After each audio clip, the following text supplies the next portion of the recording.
Hi friends, இன்றைக்கி நம்ம noodles தான் செய்ய போகிறோம். அதுக்கு வானலில் தண்ணி ஊற்றி, தண்ணி கூடவே உப்பு, 2 டேபிள் ஸ்பூன் எண்ணெய், இது கூடவே நான் கடையில் வாங்கின நூடுல்ஸ் சேர்த்துருக்கேன். அதையும் சேர்த்து நல்லா வேக விட்டு எடுத்துக்கோங்க. நூடுல்ஸ் ஒரு 10 நிமிஷம் வெந்தாலே போதும், நல்லா வெந்துடும்.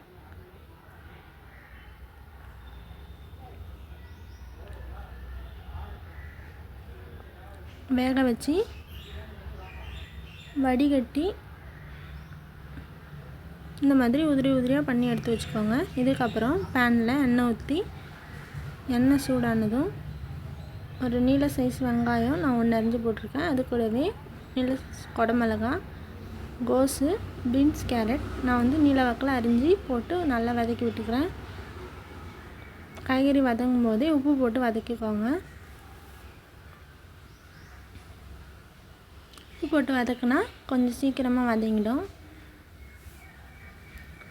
இது கூடவே நான் ஒரு தக்காளி அரைச்சி சேர்த்துருக்கேன். தக்காளி கூடவே நான் இஞ்சியும் பூண்டும் அரைச்சிட்டேன். தக்காளியோட பச்சை ஸ்மெல் போனதும் அது கூடவே காரத்தூள் 2 டேபிள் ஸ்பூன், கரம் மசாலா போட்டு நல்லா வதக்கி விட்டுக்கோங்க. மசாலாவோட பச்சை ஸ்மெல் போனதும் நான் 2 முட்டை கருக்கி சேர்த்துருக்கேன். அதையும் சேர்த்து நல்லா கிளறி விட்டுக்கோங்க. எல்லாம் ஒன்று சேர வதங்கினதும் இது கூட நம்ம வேக வச்சு எடுத்த நூடுல்ஸ் சேர்த்து நல்லா வதக்கி விட்டுக்கோங்க. நல்லா கிளறுங்க. அப்போ தான் நூடுல்ஸ் நல்லா ஒன்று சேர கலந்து நல்லா இருக்கும்.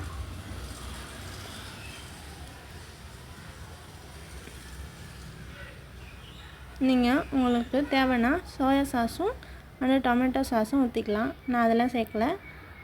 அதுக்கப்புறம் ஒரு கைப்பிடி அளவு கொத்தமல்லி சேர்த்துக்கோங்க. சேர்த்து நல்லா கிளறி விட்டுக்கோங்க. பாருங்கள், நம்மளோட நூடுல்ஸ் ரெடி ஆகிடுச்சு. இந்த மாதிரி மோர் வீடியோஸ் பார்க்கறதுக்கு கமெண்ட் பண்ணுங்கள். Bye friends.